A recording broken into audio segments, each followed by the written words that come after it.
नमस्कार, मैं हूं आरजू अंसारी और आप देख रहे हैं राष्ट्रीय जगत विजन न्यूज। सूदखोरी, वसूली और ब्लैकमेलिंग जैसे गंभीर मामलों में फरार चल रहे कुख्यात अपराधी वीरेंद्र सिंह तोमर को पुलिस ने गिरफ्तार कर लिया है। वीरेंद्र सिंह तोमर को मध्य प्रदेश के ग्वालियर से गिरफ्तार कर रायपुर लाया गया है। गिरफ्तारी के बाद उसकी पहली तस्वीर सामने आई है, जिसमें वो पुलिस कस्टडी में बनियान और लोअर पहने नजर आ रहा है।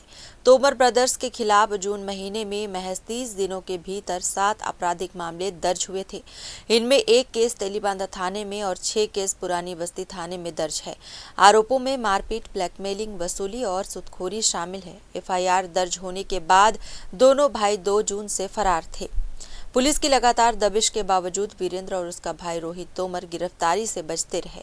दोनों पहले उत्तर प्रदेश, फिर दिल्ली, राजस्थान और आखिर में मध्य प्रदेश पहुंचे। जांच में सामने आया कि फरारी के दौरान उन्होंने कई बार अपनी लोकेशन बदली ताकि पुलिस उन्हें पकड़ न सके। सूत्रों के मुताबिक सूदखोर वीरेंद्र तोमर फरारी के दौरान मध्य प्रदेश के कुछ बीजेपी के बड़े राजनेताओं के संपर्क और संरक्षण में था।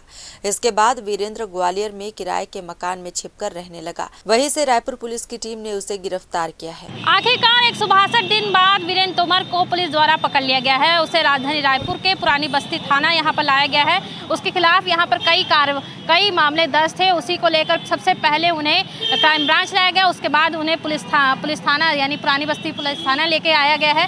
काफ़ी लंबे मामले उनके खिलाफ थे, कई वसूली के, कई मारपीट के मामले उनके खिलाफ थे।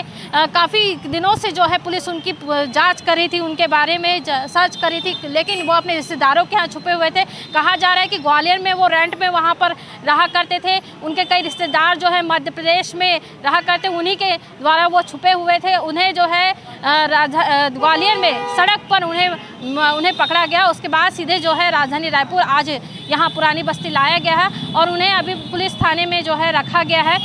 इसके बाद उन्हें जो है जेल ले जाया जाएगा। कहा जा रहा है कि काफ़ी बड़े मामले उनके खिलाफ थे। कई लोगों से उन्होंने मारपीट और वसूलीबाजी की थी और कई ऐसे मामले थे जो उनके खिलाफ थे, जिसकी वजह से उन्हें पकड़ा गया है। अगर मैं बात करूं तो बहुत दिनों तक वो छुपते नज़र आए, कई जगह पर वो छुपते नज़र आए। काफ़ी लंबे समय से पुलिस जांच भी करी थी। आखिरकार उन पे जो है कड़ी कार्रवाई करने की बात की थी। उनके खिलाफ जो है वारंट भी था और इसी को लेकर जो है आज उन्हें यहाँ पकड़ा गया है। वीरेंद्र तोमर अगर बात करें, राजधानी रायपुर में क्रांति सेना के वो अध्यक्ष रहे थे और काफ़ी लंबे समय से राजनीति में अपनी छाप छोड़ने का प्रयास कर रहे थे।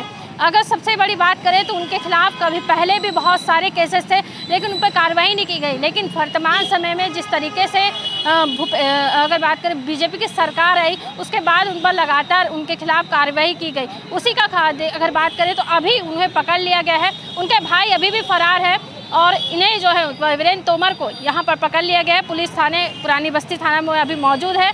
इसके बाद उन्हें जेल ले जाया जाएगा। उनके बाद उसे कहा जा रहा है कि जेल में ले जाके सारी कार्रवाई करने के बाद उन्हें जेल भेज दिया जाएगा। तो कहीं ना कहीं एक बड़ी लंबी सफलता यहाँ पुलिस को मिली है।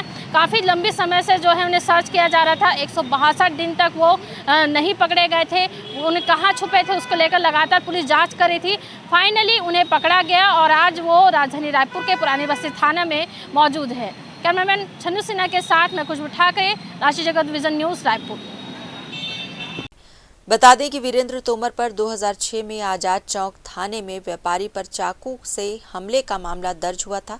इसके बाद 2010 में गुड़ियारी के व्यापारी से मारपीट, 2013 में हत्या का केस, 2015 में महिला द्वारा अप्राकृतिक कृत्य की शिकायत, 2016 में मारपीट और धमकी के मामले, 2017 में महिला को धमकाने, 2018 में ब्लैकमेलिंग और 2019 में सूदखोरी व धोखाधड़ी के कई प्रकरण दर्ज किए गए हैं।